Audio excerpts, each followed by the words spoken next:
This is Bruce Friedman of Adult Site Broker, and welcome to Adult Site Broker Talk, where every week we interview one of the movers and shakers of the adult industry, and we give you a tip on buying and selling websites.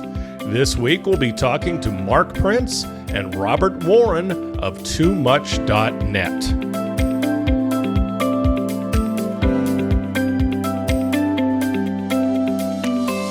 Adult Site Broker is proud to announce the launch of our new website at adultsitebroker.com.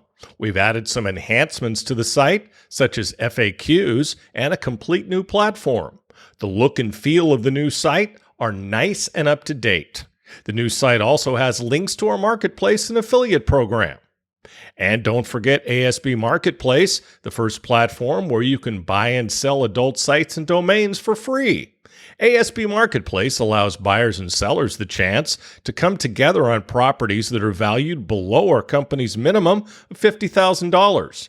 Don't pay for other marketplaces when ASB Marketplace gives you this service for free. Visit asbmarketplace.com and sign up as a seller or as a buyer today. And of course, there's ASB Cash, the first affiliate program for an adult website brokerage where you can earn as much as 20% of our broker commission referring sellers and buyers to us at Adult Site Broker. Check out asbcash.com for more details and to sign up. Now let's feature our property of the week that's for sale at Adult Site Broker. Adult Site Broker is proud to offer for sale a growing and stable European tube network.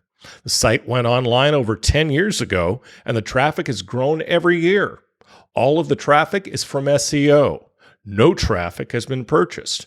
This is a great opportunity for a potential buyer to add to the traffic immediately. Because of the high quality of the content targeted to German and Italian languages, Google has placed the websites in good search positions. There are over 600,000 hosted videos. Around 400,000 of them are uniquely titled. There are also about 6 months of videos already translated and ready to upload, so the new owner will have an easy transition. This is an opportunity for the buyer to get stable traffic and easily grow if they put some effort into new SEO techniques and buy traffic. Now only $595,000. Now time for this week's interview. My guests today on Adult Site Broker Talk, and yes, I said guests, are Mark Prince and Robert the Legacy Warren of TooMuch.net. Guys, thanks for being with us today on Adult Site Broker Talk. Thank you very much for inviting us. Thank you, Bruce. It's a pleasure to be here. It's a pleasure to have both of you. These guys are two longtime friends, so this is going to be fun. Now, TooMuch.net is a company that produces live video chat software and has been doing that for over 20 years. They operated Live Cam Network for a long time, and their latest project is Miracam, which Mark will tell us about in a little bit here. Mark Prince is a 24-year veteran of the adult industry. Mark got his start in the industry in late 1997. By 1999, he hired his first programmer, and his company moved from a small home office to the 5,000 square foot loft in trendy old Montreal, where the company now employs a growing group of coders and dozens of sexy local cam models. Now, of course, currently, as we record this, we've gone back to in-home camming due to COVID-19. While remaining behind the scenes, Mark has spoken at many trade shows, including Quebec Expo and XBiz LA. He's also provided endless advice to new people entering the business. Robert Warren is a 28-year veteran of the adult industry and serves as a mentor to many industry professionals. Robert, a.k.a. The Legacy, offers advice, wisdom, and guidance to company owners, down to new webmasters and sales reps. In addition, Robert has also spoken at a variety of seminars throughout the years as an industry expert, written many columns, appeared on radio programs and podcasts, including this one, along with having numerous articles written about him. Many owners and successful individuals today owe many of their achievements to Robert. Recently, he joined his friend Mark at TooMuch.net. Now, Mark, we'll start with you, since you own the joint. Last time we talked about Miracam. Why don't you refresh our memory about what it is? And I guess now it's a happening thing, huh? It's getting there. It's our It's a brand new software. It replaces our old software, LiveCam Network, from years ago. Mm-hmm. It's the new version is pretty different from the old version. It incorporates lots of new features that models have been requesting for a long time, and that users have been requesting for a long time. It's pretty different. Okay, how so? So for example, on traditional video chat websites, there's kind of a distinct separation between models and customers. Mm-hmm.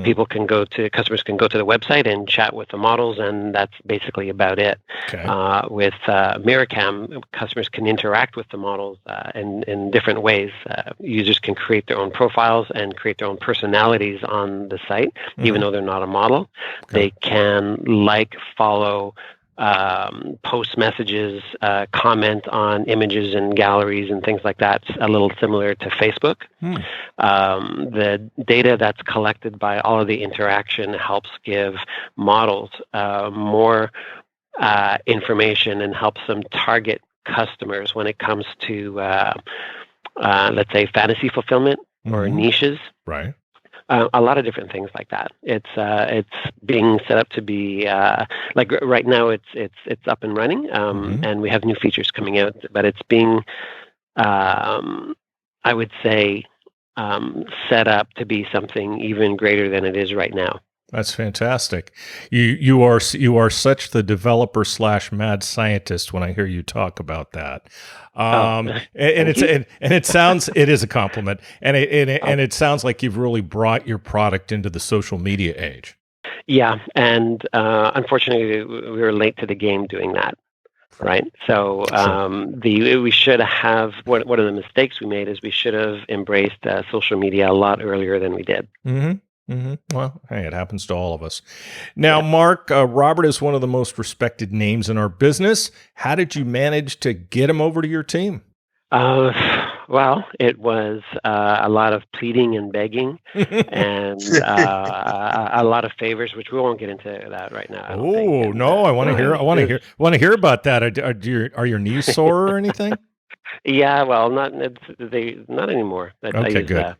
cushion now. You know. Nice to know. No, it was no. We've been friends for a super long time, and we got to talking one day just about business and general and things like that, and realized that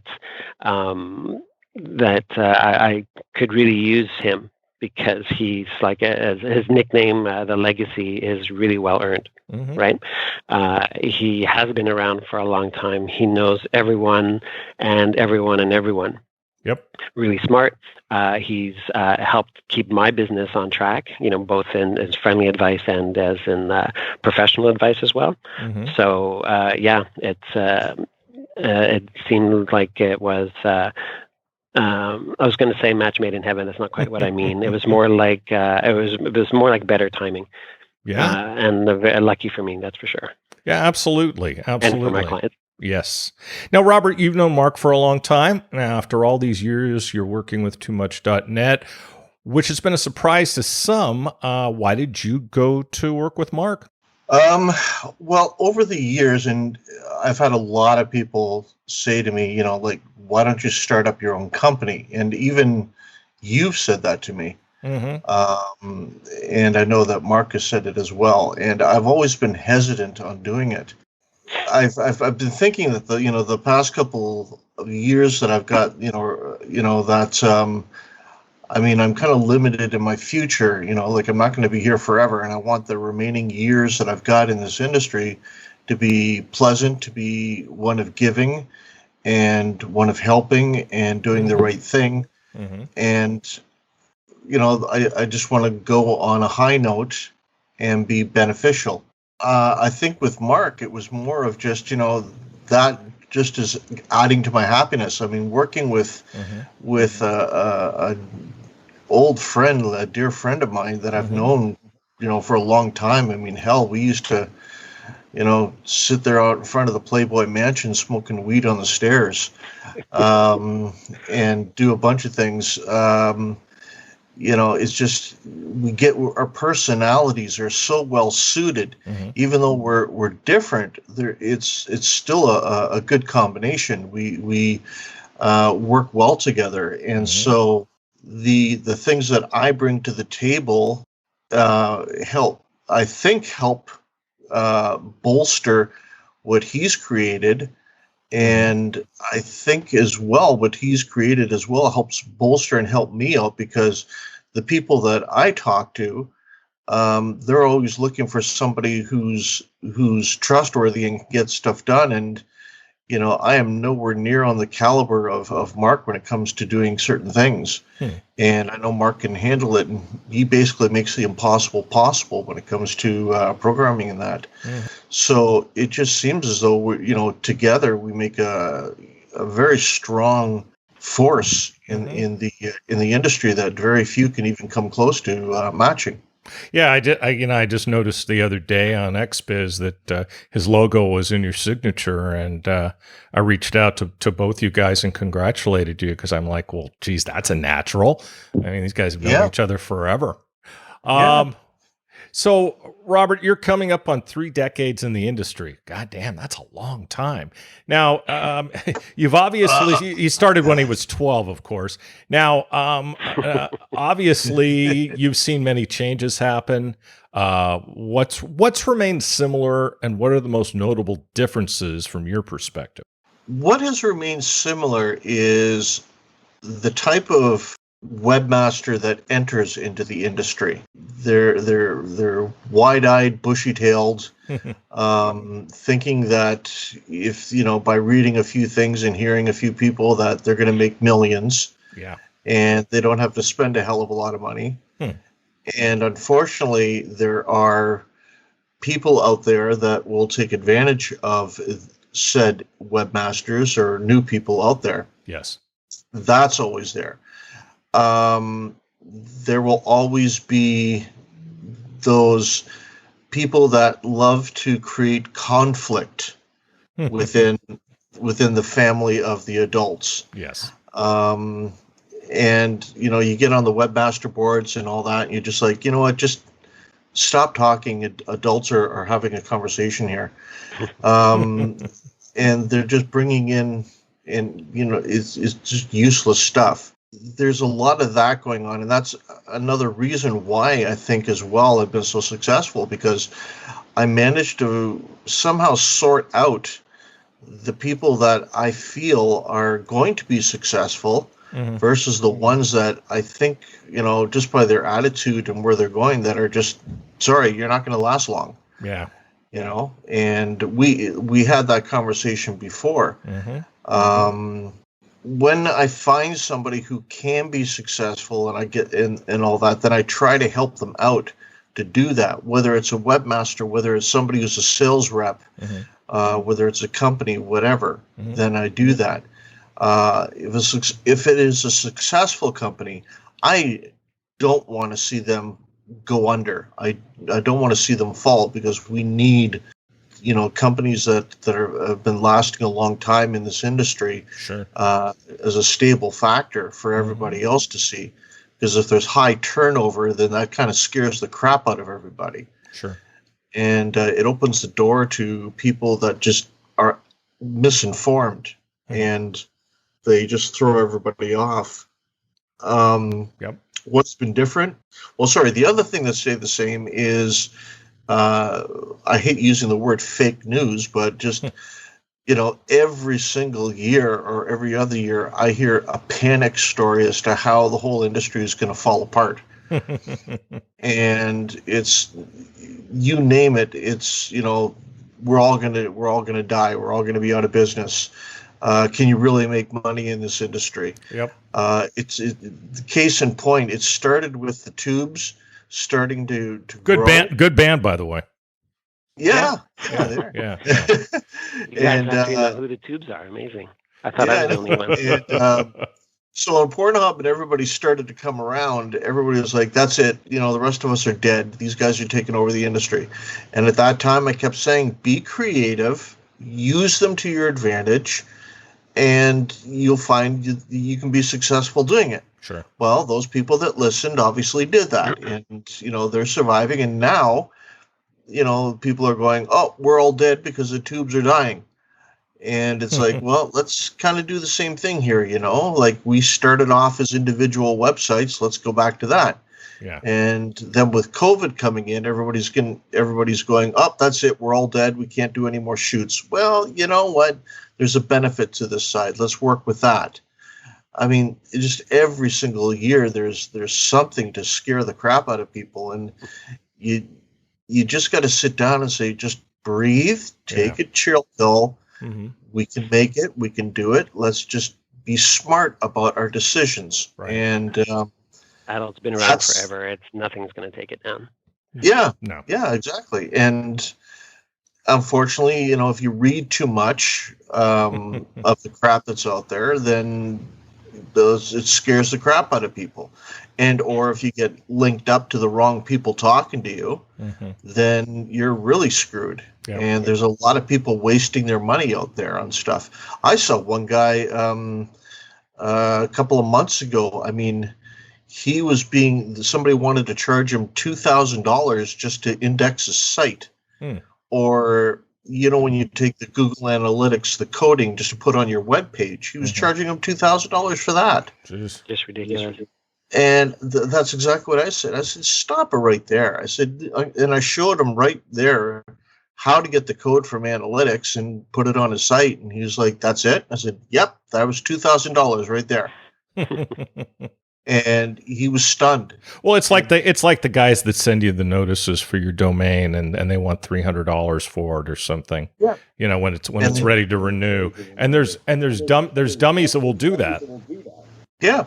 And then there's people that think that I can hire a programmer for $500 or an SEO person or marketing person for $500 to $1,000 and that'll do it. It can happen. And so there's a lot of negative things that go on. The next thing would be things that need to, or that I see as far as the benefits with some of the vanguard around. We are here to teach and to train and to write articles and do podcasts and to help people out. So there is hope. There is hope for people. Oh yeah. That's where we want to come in and be like that. And I think with teaming with Mark, who is a very good source of information and hope for people. They come to him and they have certain ideas about programming and all that and how things should go. And he's like, if he was just a regular programmer, he'd be like, sure, go ahead. Let's do it that way, and then just let them run off and fail. But Mark actually cares, and he'll go in and say, look, if you do it this way, you're going to screw up and you're going to fail. Right. This is what I recommend.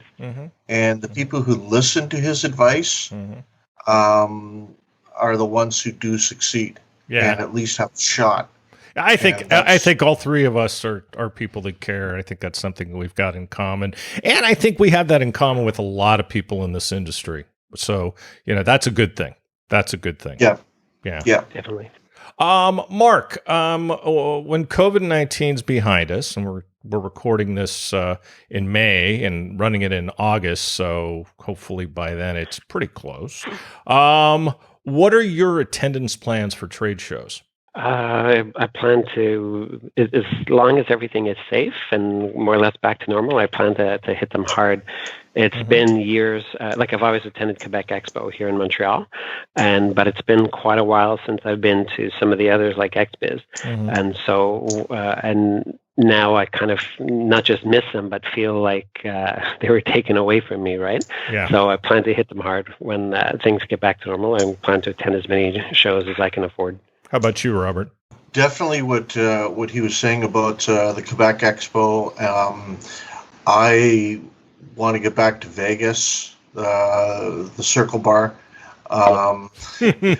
Florida, some of the XBiz shows, not just for the fun and the just being together as a family, as an adult family, but finally to sit down and talk to people. Yep. I've already had my Pfizer shot. So I'm really hoping that everybody else gets theirs so that we can meet. together. I travel to the USA next week, and I'm hoping to get Johnson & Johnson, so it'll be one and done. So that's my main reason for going to the States, because Thailand's just so jacked up when it comes to the vaccine. Don't get me started. Now, Robert, Mark has also been around the industry for a long time. I remember, Robert, you saying to me that you two, and you mentioned this earlier, were at the Playboy Mansion together in front smoking weed. That's how you know you've made it, by the way. Okay. Okay. I guess I haven't made it. Is that how the friendship started? And by the way, I pet Hefner's bird. Okay. Well, that was my question. I played with his monkey. Okay. Oh, really? Okay. Was Hugh there getting high with you guys, or any of the bunnies? Just kind of curious. No, unfortunately, he was around, but no, we didn't get to sit and smoke with him. Unfortunately, that would have been really nice, but no, not for me. Did you get to pet the bunnies? No, the good question. There were, I think I tried to pet the bunnies, but they kept running away from me. I don't know. I don't know why. Yeah. Come on, that picture has got you with 3 girls hanging on you. Yeah, but they weren't bunnies. They weren't bunnies? They weren't bunnies, were they? Oh, okay. Well, you remember very well, Mark, the time when I had like 3 or 4 bunnies around me. And I was having my phone up, and you went in for a look, and you found out that I was actually sitting there showing pictures of my kids. Mm-hmm.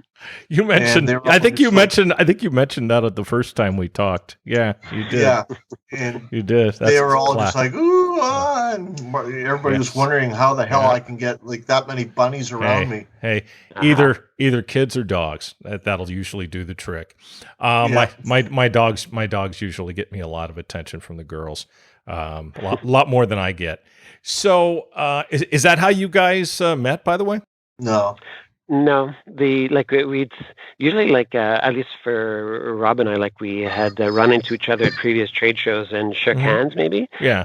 But sometimes you might start up a conversation right away, sometimes not. But after seeing familiar faces, at this show, then another show, oh, hey, it's you again. Hey, how's it going? Yeah. And then we started a conversation like that. And that's usually how I am at trade shows anyway. I tend to be kind of shy and quiet. You? So me, yeah. That's why I need Rob. Rob's a great talker, and I'm just, wallflower. I'll spend all kinds of money at my booth and then just hide behind it half the time, So, but yeah. So no, we met at a few shows previous. Yeah. No more handshakes. Only elbow bumps. Yeah, only elbow bumps now. Yeah. Yeah. Exactly. Yeah. So what is it about Mark that you'd want to associate with this company, Robert, TooMuch.net?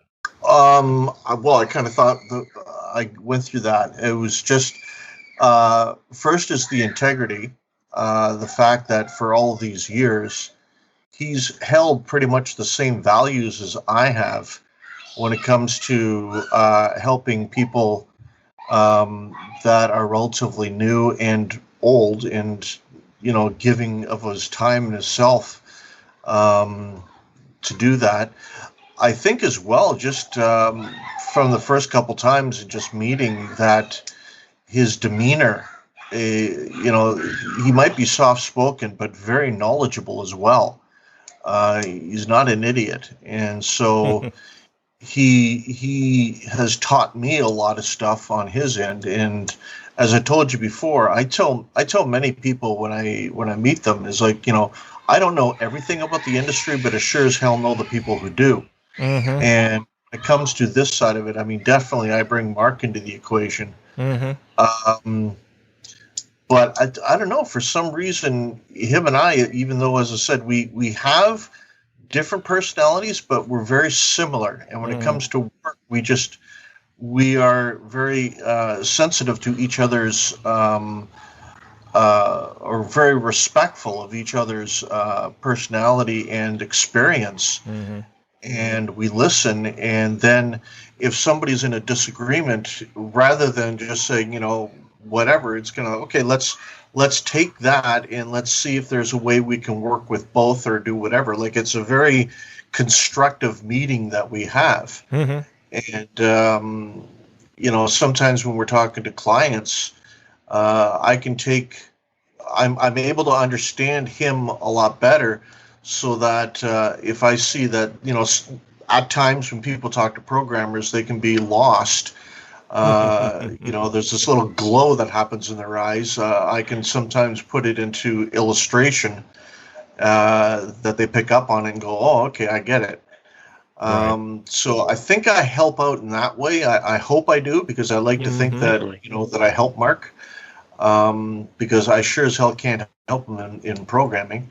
So, but yeah. So, but no, he's one of these guys that it's hard to pinpoint, because there's a lot of respect, there's a lot of integrity, there's a lot of knowledge and experience that he has, and I respect somebody like that who looks at other people as opportunities of success, rather than people to screw over. Yeah, I got you. Now, let me ask you both some questions, and I'll start with Mark. You both been at endless trade shows and parties. Do you have any stories you'd like to share? Giggle, giggle, giggle. Okay. Yeah. I'll let Rob answer that question first.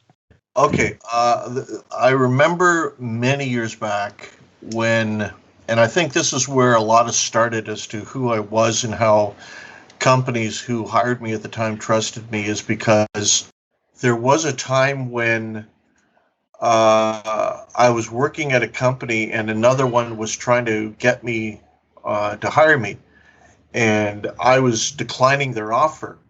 So in Vegas, they actually sent 2 girls to my room, and I remember the knock on the door, and I opened it, and it was these 2 girls were standing there, and I knew exactly what was going on. So I actually reached into my pocket, and I gave them I gave them $500, and I just said, tell you what, go downstairs to the casino, but when you go back and talk to these guys, tell them that I was the best fuck you ever had in the world, and that you can't believe that a white guy ever had a dick like yours, and just go. And they did. And then later on, they came back to me and they said, why? And I just basically told, because I said, if I could be bought and sold for a piece of ass, then the next person is going to come around and they're going to offer me another piece of ass.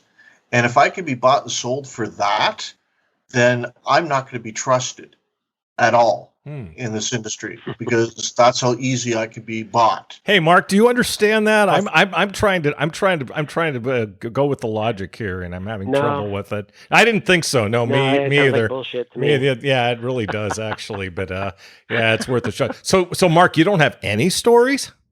Well, I do. It's not as colorful as Rob's. Hey, I should have for this. Come on, that was true. Come on, give me a story. Well, it's not. It's okay, I guess. But we decided to throw a party on a yacht at Internext in Florida. Nice. Sorry, I forgot the year. And it took the yacht became more of a party boat because people were interested, and then it became more complicated because we hired a steel drum band, and then we needed 2 bars and things like that. And everything turned out in the end really good. Oh, sorry, except that there was a couple of hurricanes floating around threatening to disrupt everything, and there was no way they're going to give their money back. Lovely. So it was a very expensive event to put together, and it ended up working pretty well, at least for the first hour, until the Coast Guard came around and shut everything down and made our boat turn around. Oh, that sucks. That sucks. Yeah, and our sign fell off the boat into the water, and it was just a bunch of minor things, but since it was the first time I'd ever done anything that big and that expensive, I really couldn't enjoy myself that much. Eventually I smiled my way through it, and it was still a positive experience in the end, but sometimes sometimes when you're sometimes when you're throwing the party, you don't have near as much fun as the people who were at the party. That's been my experience. Yeah, that's true, because you're worried about everyone else having fun. Exactly. Now, Rob, pretend I'm a client and the two of you are working on my website. When it comes to a project, who's in charge, or is it a collaboration of the two of you? It's not a matter of who's in charge. It's who's the most capable of handling a particular situation in the project. Mm-hmm. So if we're talking programming, obviously, Mark is the one who speaks. Well, If we talk about Mark, I would say the client is in charge, but oh yeah, good point. Part of what you're paying for is the advice. Mm-hmm. But yeah, Robert and I are doing different jobs on projects like that. Mm-hmm. Excuse me, I'm losing my voice. Sorry, I didn't mean to cut you off. Continue. Yeah, no, actually, Mark, no, thank you, Mark. That's a very good, I should have said that as well. But yeah, no, like if it comes to marketing and SEO and things like that, then I'll jump in. But Mark is always there to work with me on that, and vice versa. But at the end of the day, it's the client who's really in charge of the whole thing. I mean, they're the ones who got the final say on what goes and what doesn't go. Mm-hmm. It's our job to give them the information so that they make an informed decision. Now, Mark, there are new regulations coming down regarding how websites handle their legal matters as well as their processing. Things can change quickly. How do you stay on top of it and adapt? Well, I pay attention to like companies like XBiz, who are always, putting out the news really fast. Yep. And then I'm also talking to people I partner with. So, for example, I'm in touch with Mitch over at Net Billing, and I asked them about the changes coming to MasterCard, right? So people like Mitch, people like Kathy at SegPay, etc. They're really good at making sure that adult sites are running properly and all the I's dots and T's crossed, etc. Okay. Now with this new collaboration, is there anything now you two can't handle as far as the potential clients, Rob? Well, there's, as I said, our network of people has grown to such an extent that if something is there that we potentially may or may not have an idea about, we can easily contact and get that information and grow. But so far, we really haven't gotten to that point. I mean, Mark has got a pretty darn good handle on everything on that side. And so far I've been pretty good on what I'm doing, but I would think we've got a lot of things covered, a lot of bases covered, and we've had clients not just from the adult but from the mainstream world. I know for Mark especially in the mainstream world, who've come in and they've got some very, very unique ideas. But we can handle it and we can do it, and we just know that we have a repertoire in our file system to get a hold of people to give us a help if we need it. Okay. Now, so things come up that's going to throw us off. Yeah, good.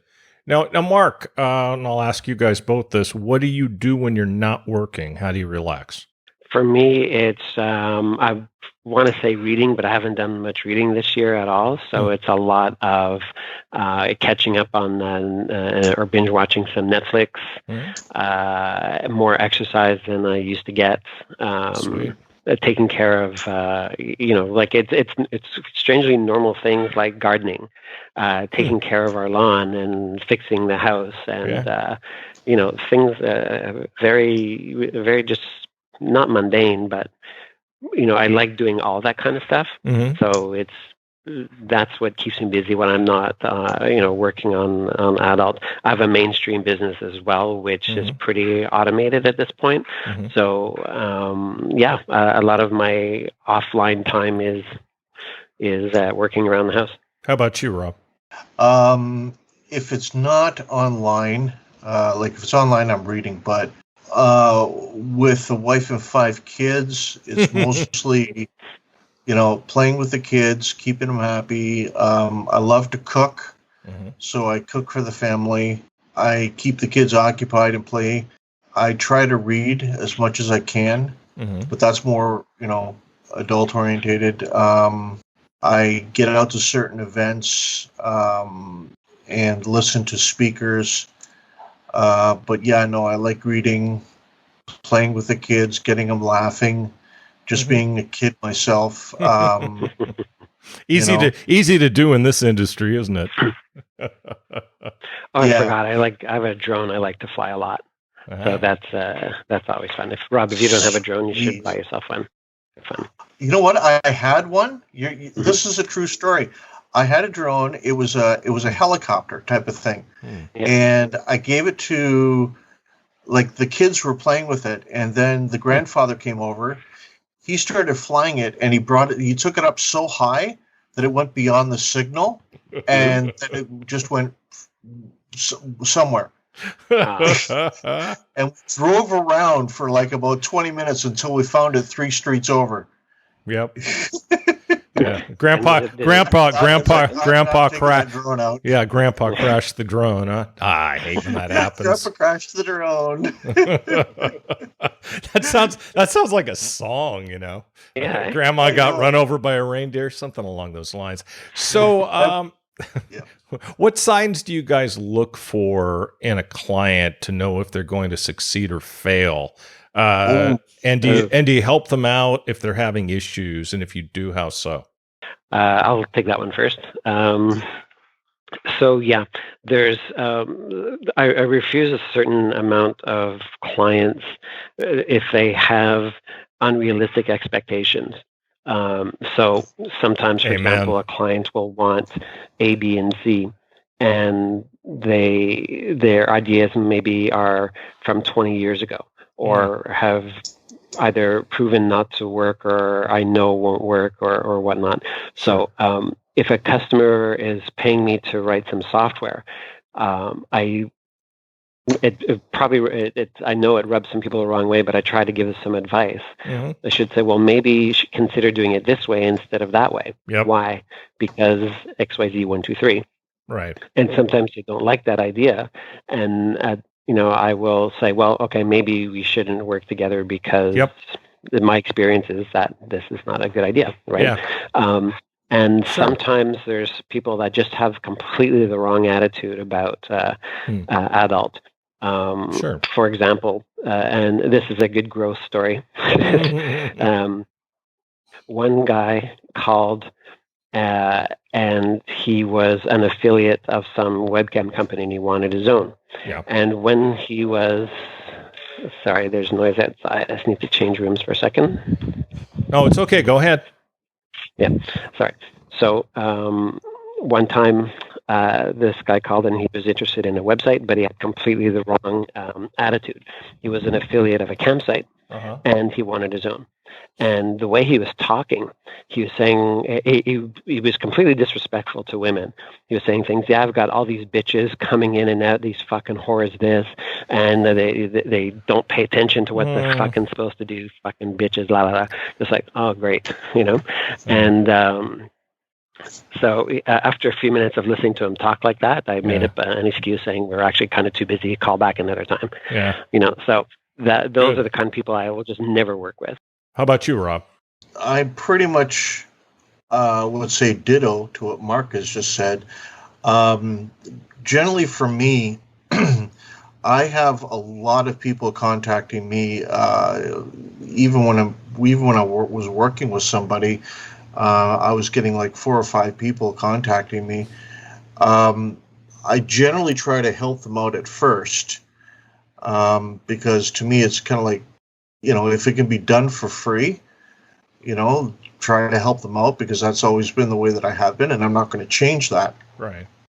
If they are really having a hard time and it's becoming a little too difficult, then, you can give them step-by-step instructions. Right.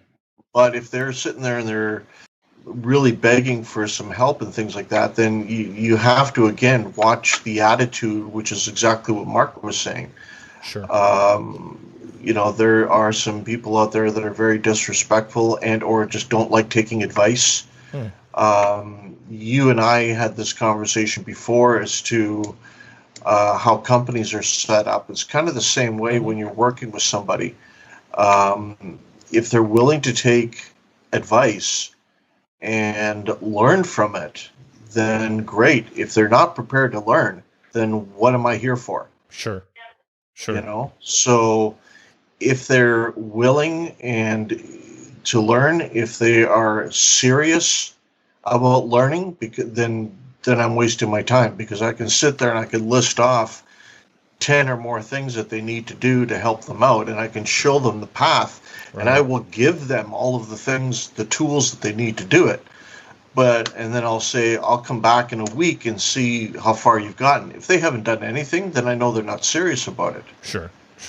And so if they haven't thought it through or planned it through, then it's kind of like, I don't think that you can, we would make a good pair to do anything. Now I've met some people that have surprised me. I'm not saying that it's perfect all the time. Sure.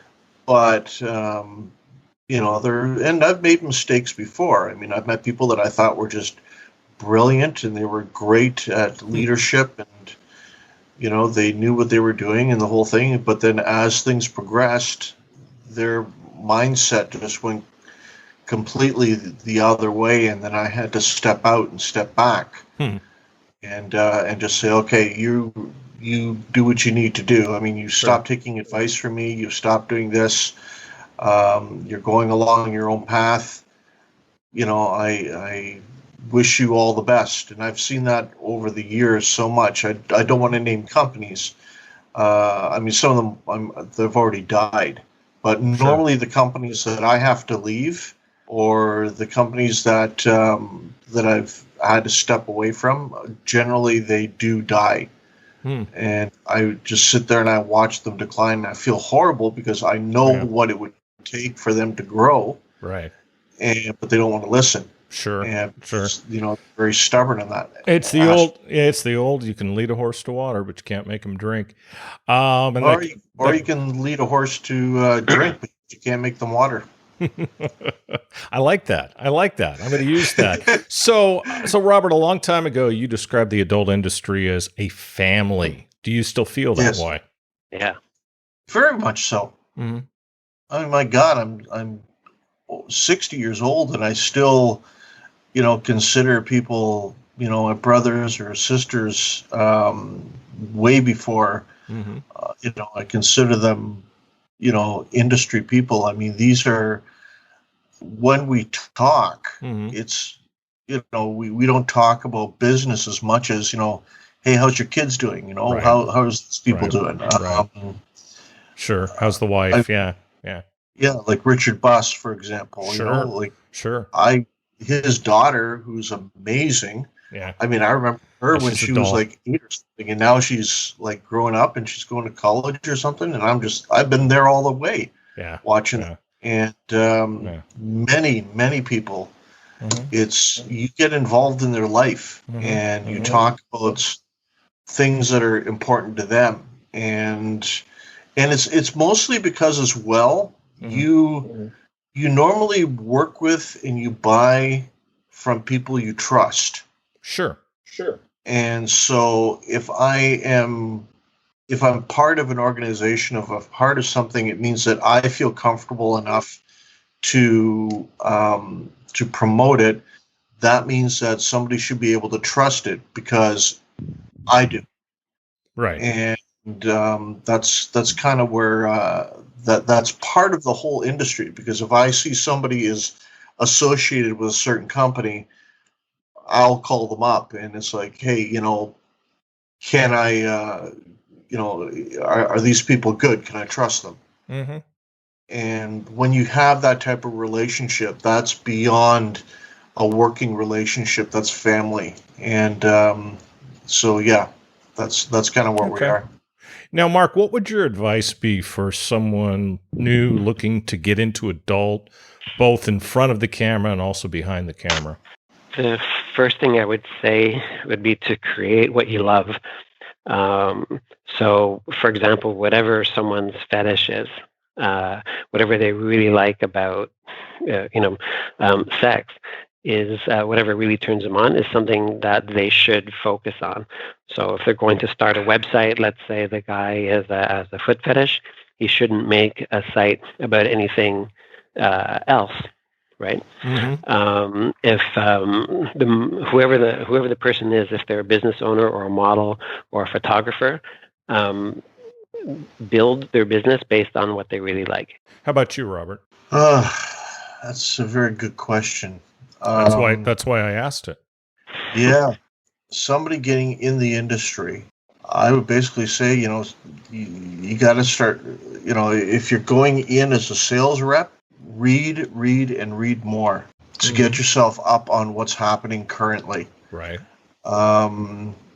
If you are a cam model, do the same thing, but also be yourself or listen to your clients. If you are an owner, you listen to your elders. Oh, you do sound like a parent. Yeah, it's like listen to your elders. There are people around who've been around for a long time. Listen to them. Yeah. Don't listen to the other yahoos that are on the boards that are just trying to create crap and you think that they're the greatest things in the world. No. Do what I do, and I told you that I did this before. When I go to a party at a trade show, I never get involved in some of the stuff that's happening. I always go to the back of the room, the farthest table, and you will always find a couple people sitting there. And you sit down, and I'll guarantee you 9 times out of 10, those will be the owners of companies. Oh, yeah. They're not going to get involved in all the bullshit, right? And believe it or not, I think that's how Mark and I met, because he's the same way. And so he was sitting at the back there. That's where I went, because I've always believed that. Yeah, he was hiding, as he said. Yeah. I was, I rarely participated in anything like that. But yeah, I'm always more of the kind of person that would hang back. I would also tell anyone new that wants to get involved in the industry is to join XBiz. Yeah. Yes. xbiz.net, right? It's free, and you can sign up and you meet the veterans and you meet the newbies and the models and the lawyers and the super Bruces like you of the world and things like that, right? And you can ask questions, and there's more than several people in any subject that will jump on the chance to answer the questions and help people out. People are very helpful. I miss the Why Not forums, because they were that way too. Yep. Yeah. Exactly. I was a moderator on those boards. Yep. I remember back in the day. But that's what I mean by listen to your elders, because on XBiz and that, they're Dad. The ones who give you advice. Back in my day.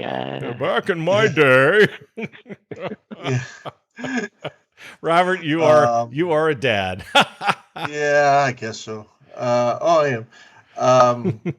But yeah, no, it's you have people who've gone through a lot of stuff, and if they're prepared to share with you what the experiences, the good and the bad, and what to avoid and what to grasp onto, then you need to take that advice and go with it. And if you can't do that, then you shouldn't even be here.